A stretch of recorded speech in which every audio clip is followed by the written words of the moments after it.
1 லட்சம் இல்ல 1 கோடி இளைஞர்கள் திரண்டாலும் அதனால யாருக்கும் எந்த பயனும் கிடையாது.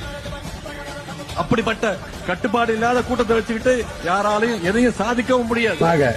இன்றைக்கு அரசியலே வருகிறோம் என்று சொன்னவர் 2026க்கு பிறகு நான் சினிமாவுக்கு செல்லுகிறேன் என்ற மாற்றத்தை ஏற்படுத்துவார். ஐயா தம்பி, what bro, it is not wrong bro, it is worst bro. அவ்வளவுதான், முடிஞ்சு கதை. எத்தனையோ பெரியவங்க எல்லாம் நம்ம அதை கட்டி காத்த ஒரு சந்தத்துல அதுக்கு ஒரு செங்கலை கூட எடுத்து வைக்காதவர் தான் இந்த விஜய். நம்மளுக்கு அவ்வளவு மகிழ்ச்சி கொடுக்கிற நம்ம விஜய் சினிமாலேயே வச்சுக்கணும். சினிமாலேயே வச்சுக்கணும்னு என்ன பண்ணோம், நாம சந்தோஷமா இருக்கிறதுக்காக அவர் சினிமாக்கு அனுப்பிச்சிடணும். இல்ல அவர் போயிடுவார். திமுக அழிக்கணும், திமுக அழிக்கணும், திமுக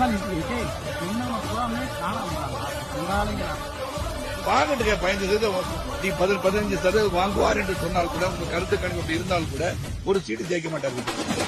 சி ஜோசப் விஜய் எனும் நான் சட்டப்படி அமைக்கப்பெற்ற